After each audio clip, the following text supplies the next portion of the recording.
Joey will make your birthday video soon.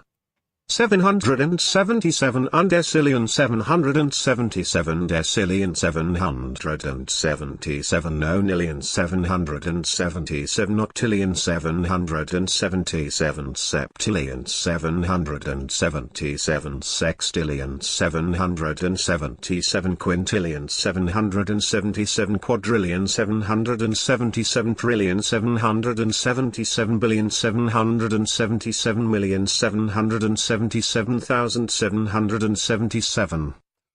All right, well, I'm looking forward to it now. Thanks for the donation. Have you thanked your dad for cream pieing your mum? You should. No, I haven't, but thanks for the donation, Billy. Happy birthday. Well, thank you, Stitching NoFap. Appreciate it.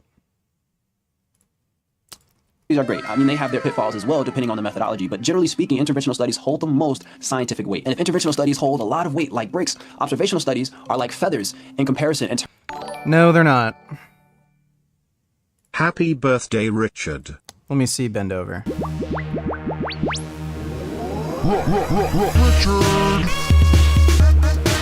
Happy birthday! Richard! Happy birthday! Cupcakes! Dreamers! Piñata! Balloons! Richard!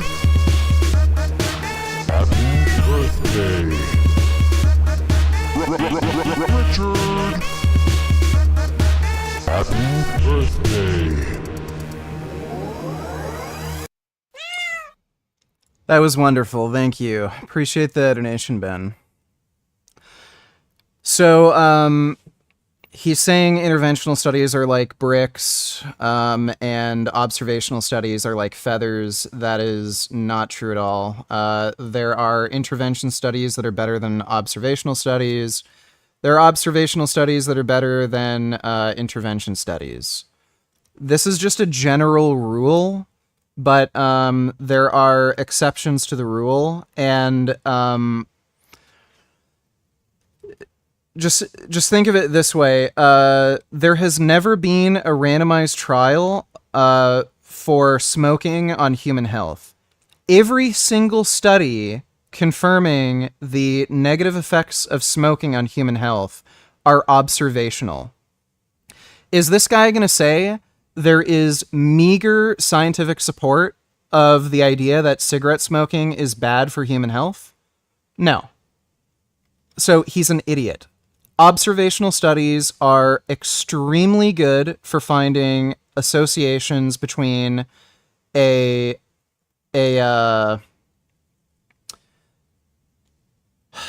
I'm so mad. I'm having trouble thinking. They're extremely good for finding associations between an exposure and an outcome and determining a causal link. This guy is just a fucking idiot. In terms of what we can infer from the outcomes. Now, don't get me wrong. Observational studies are good. We need them. They are science. They're necessary. But why do we keep giving them to the public? Behind these big, scary, sensational headlines is almost always an observational study, giving people crumbs and calling it cake. Okay, so LIAR, it's an acronym that I coined, and we can use it to identify and potentially interpret some of these observational studies. Link, increased, intake, associated, and risk. This is the language of observational studies. More importantly, these are the specific words you'll find in each sensational headline that releases that reports on. You'll see the same verbiage used in randomized trials. I don't know why the fuck he's talking about this. Ben Boy donated $2. What are your thoughts on living with roommates, especially as an introverted vegan like me? I feel like I can't relate to most people, and I despise most people, especially carnists, so I feel like my only option is living alone or with a potential partner. If you can't personally handle living with carnist roommates, then find ways to not do that. Find a cheaper apartment, get a better job, have a side hustle, make more money so that you can live on your own. It's fine to be living alone. There's no problem with that. So it's up to you. Thanks for the donation, though, Ben Boy. These studies. So this link found between processed meat and cancer, we're looking at an increased risk associated with this meat intake. Okay, so let's dive in. Processed meat is meat that is salted, cured, fermented, or smoked in order to enhance the flavor or preserve the meat. In most cases here in America, we're talking about pork, hot dog, ham, and sausages, and sometimes beef, corned beef, beef jerky, you know, that kind of thing. Now, 18% sounds pretty significant. Like, holy cow, 18 what? But we cannot interpret this without first asking, 18% of what? The National Cancer Registry and the American Cancer Society report the lifetime colorectal cancer risk to be about 4.3%. So what we're saying is that even... Okay, this guy is playing this game of measuring absolute versus relative risk. If the absolute risk of getting colorectal cancer is 4.3% and the relative risk of getting colorectal cancer from eating red meat is 18%, that means you're adding 18% on to 4.3. So that gets you from a like 4.3% absolute risk to about like a 5% relative risk. So he's trying to say that means the increase in absolute risk is minor. You can play this game in the opposite direction. You can look at the absolute risk of lung cancer. The absolute risk of lung cancer is incredibly small. It's far less than 1%. That means if you look at the risk of lung cancer from smoking cigarettes, you can find relative risks that are well above 100%. But adding 100% onto like 0.1% only gets you to like 0.5%. So like, what point are you trying to make here? If we're absent of all known risk factors, we still have this baseline risk for men and women, and that is 4.3% chance of developing colorectal cancer at some point in your life. We can also call this our absolute risk. Now, why the heck would I have a baseline risk of developing cancer if I have no known risk factors, right? Well, there's a baseline risk of everything. There's a baseline risk of breaking a bone at some point in our life. There's a baseline risk of filing for bankruptcy. There's a baseline risk of not liking this video. I'll give you a second free. Okay, well, there's a baseline risk of breaking a bone at some point in our life, but what if we look at the population of skateboarders? It's not crazy to assume that they would have an increased risk, therefore skateboarding would be a risk factor. Us as a population can or cannot be consuming processed meat, but what the WHO is saying is that those of us that consume 50 grams of processed meat, that's about 6 slices of pork bacon or 1 pork hot dog every single day, is at greater risk by the magnitude of 18%. This is known as the relative risk. Well, let's do the simple math. An 18% increase of 4.3 runs into an adjusted lifetime risk of 5.1%. So what does this mean? Let's put it in perspective. A population of folks may be eating processed meat, maybe not. 4 out of 1. So right now he's trying to tell you the increased risk is minor, so you shouldn't bother avoiding processed meat. So we went from him claiming, oh, red meat doesn't cause cancer, to admitting it causes cancer, but not by very much. If you want to increase your absolute risk of developing colorectal cancer by about 1%, so that you can still support an animal holocaust, I guess go for it. 100 folks will develop colorectal cancer. If we look at those that are definitely at 50 grams of processed meat daily, 5 out of 100 folks will develop colorectal cancer. In other brighter words, if you eat a hot dog every single day, you have a 95% chance of being completely colorectal cancer free during your lifetime. Now, these are the numbers. One hot dog is more than 50 grams, so that's not accurate. Assuming the study is basically impeccable, but those confounding factors, remember those? They're inescapable, right? I liken it to when you're at a function and everybody puts on bug spray, yet somebody is still going to get bit by a mosquito. You just cannot avoid confounding. You see, processed meat, specifically in America, is often eaten on a bun, on a pizza, along with fries, covered in barbecue sauce, or drank with a large Coke. We just can't adjust for these things. So we see the increased risk, sure, but we have to ask. You can adjust for these things, and there's still internal validity to the research findings. Is it the meat itself, or is it the avatar of the people that we're measuring? Now, cancer is complicated. Everything that contributes to the development of it aren't as linear and straightforward as we would like to think. We're hinging this entire conversation on the grounds of correlation, because we can't put people in an interventional all research is correlative. So, again, this is just stupid. Study and give them something that we suspect causes cancer for ethical reasons, and this goes for cigarettes as well. This big old hot study put cigarette smoking and processed meat in the same cancer category, but what we've failed to realize in 2015, and a lot of us still aren't able to differentiate. So he ignored the fact that they looked at mechanistic data to support the idea that red meat intake is cancer-causing. There's very strong mechanistic data showing how red meat, particularly processed meat, causes cancer. And he's just focusing on the observational studies. Is that these categories have nothing to do with the magnitude of risk, but everything to do with the amount of presented evidence. 18% increased risk for 50 grams of processed meat. I mean, you start looking into lung cancer and smoking, we're talking about incomprehensible percentage increases. Now, Yeah, so this is the point I was making earlier. The absolute risk of smoking, the absolute risk of getting lung cancer is less than 1%. It's like 0.1%. If you add 710 to 2,260% onto that 0.1% figure, you're only going to get to around a 1% increased risk of getting lung cancer.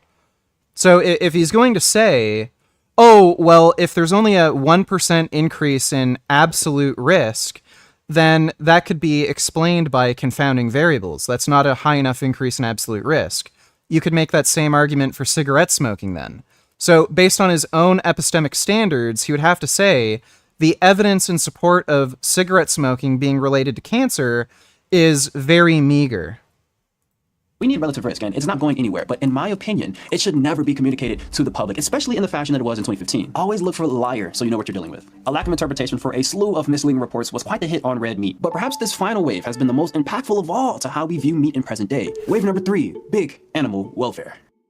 Animal welfare groups are groups of folks that empathize with animals and are greatly concerned about how they are treated, and they tend to do something about this, right? They take action. These groups are overwhelmingly composed of vegetarians and vegans. Now, we know that these groups exist, but what we don't realize is just about how much of their time, money, and effort and resources are spent on demonizing meat. Now, we could spend an entire weekend of a conference on the topic of animal welfare versus meat culture in America alone, right? But really, a lot of these deals aren't being done under the table. A lot of these are Googleable information. Let's run through some. Beyond Meat, the most prominent fake meat company around. The CEO, Ethan Brown, is a vegan, which makes sense, but get this, Beyond He's not vegan. Meat funds American cancer research. The goal is to support an understanding of how plant-based meats contribute to healthy diet patterns and their potential role in cancer prevention. I want to say something. As if I haven't been saying something this entire time. Being biased does not automatically mean that you are incorrect, right? And that's a nuanced position. I don't expect everybody to agree with me. But the arguments or the information presented by a biased individual Yeah, I don't know where this guy got that. The CEO of Beyond Meat is not vegan. Organization may still be valid even though they're under the veil of bias. By definition, the American Cancer Society has a conflict of interest, therefore is biased, right? Now, that doesn't mean that everything that comes out of this organization is inherently wrong, but we gotta talk about U-bias. U-bias stands for unwavering belief in a solution. I just made that up last week. Now, so, just because you get financial funding from a certain corporation, that doesn't mean there is financial bias. Like, this is something that's thrown around as an accusation to the pharmaceutical industry all the time. So, companies like Pfizer, they will commission research to be made to like discover how to make a drug to like prevent cancer. Pfizer's currently developing technology to make an anti-cancer vaccine. Well, they're paying for funding. They're paying for funding to do research to find, like, you know, what type of drug formulation could prevent cancer. Okay, well, all these researchers that they're paying, do they have a financial bias to fudge the numbers? Like to say, oh, this cancer drug, oh yeah, it does prevent cancer, but it doesn't really, but they have a financial bias to say it does so that they can make a sale. No. These corporations want to give funding to this research to see how their products affect human health so that they can adjust their formulations to make a better product.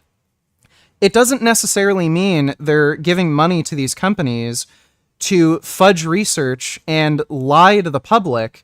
They're likely helping to fund this research to see what their products actually do for human health so that they can make better formulations.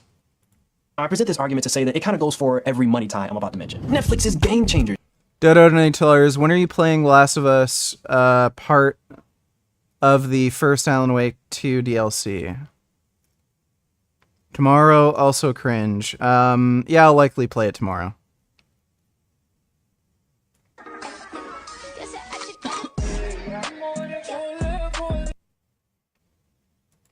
I'm sorry, what? So when Joe Biden commits to going to war with China if they invade Taiwan, and also imposing sanctions on China where high-grade silicon can't be imported, and also economic sanctions against Russia and giving billions of dollars in weapons to Ukraine, USA is being soft on China and Russia? Donald Trump says God created only two genders, male and female.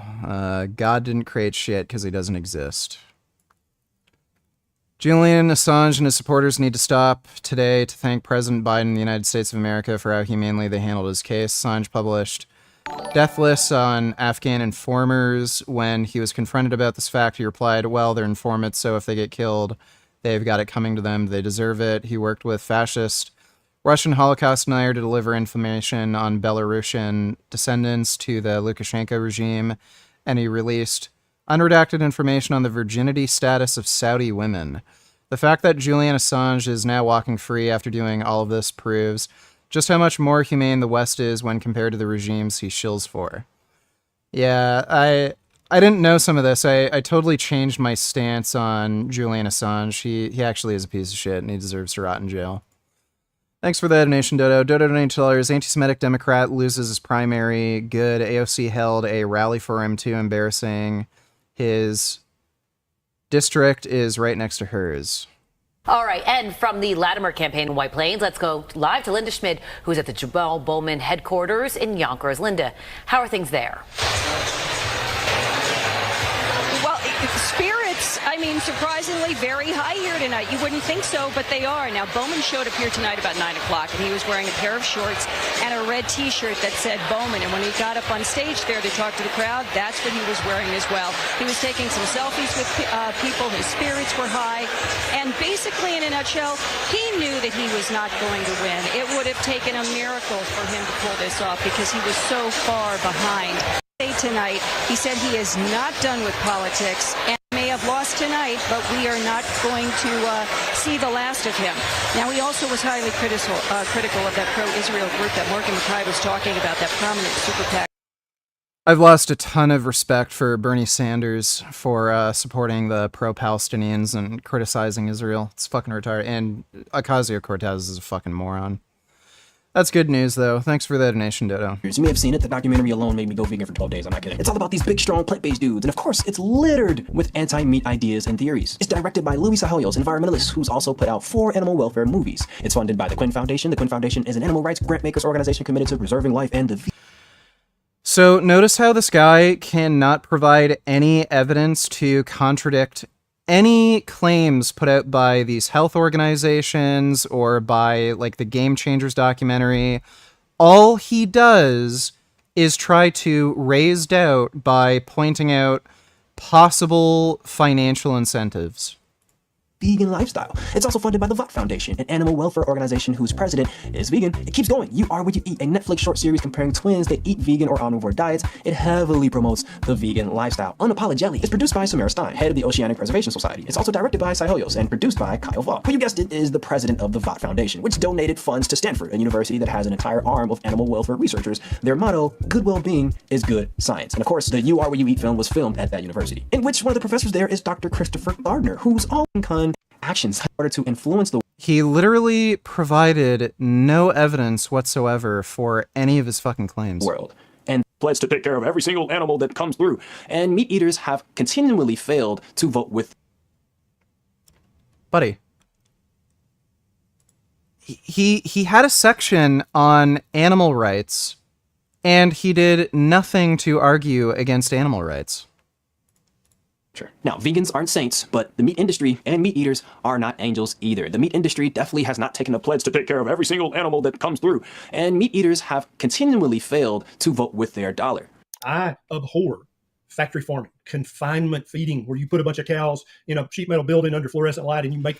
Yeah, he hates factory farming, but he buys factory farmed animals. 95% of animals are factory farmed, so there's zero chance this guy only buys free-range, grass-fed, everything products.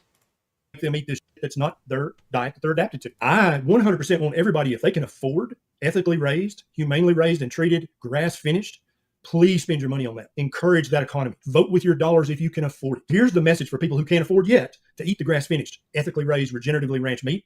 Eat the best quality meat you can afford. If you go to the cheapest... I'm against factory farming, but if you can't afford grass-fed meat, buy factory farmed meat. Right. Does this sound like a guy who's against factory farming? This discount supermarket, the little carts that got that squeaky wheel and you kind of sketchy even going in. The cheapest ground beef you can buy at that supermarket is still 100 times healthier for you than any breakfast cereal, than any loaf of bread. Red meat is the most... Yeah, so that's false. Whole grain bread is better for you than red meat. Most uninflammatory food that you can put in your mouth. Red meat is not the least inflammatory food you can put in your mouth. You're telling me red meat causes less inflammation than blueberries? Like, this guy is just deranged. Dodo donate $2. Should they free Snowden? Is he a good guy?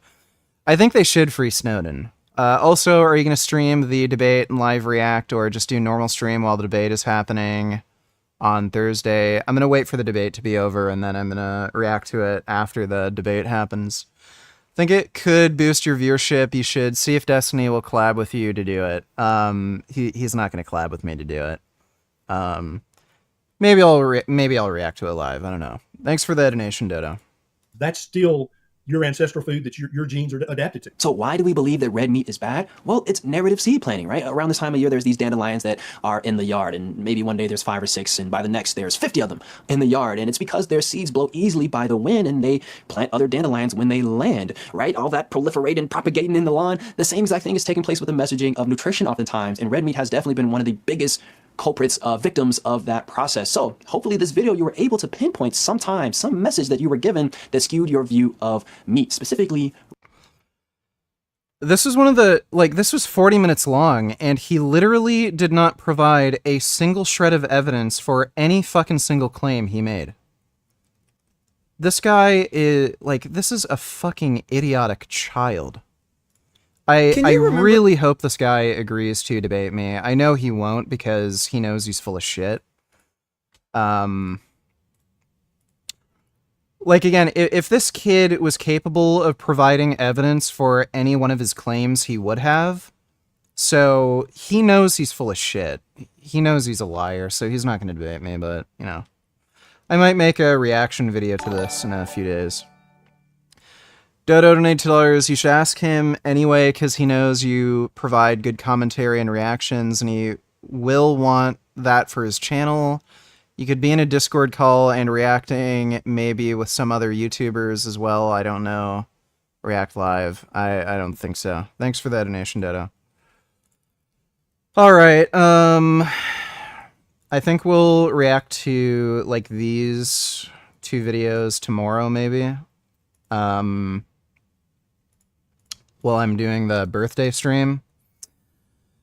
Should be on early tomorrow, in the afternoon after I pick up my donuts, and we'll do a long birthday stream. But hope you guys had fun. Big thanks for all the donations. And I will see you all tomorrow. Sweet dreams. Thank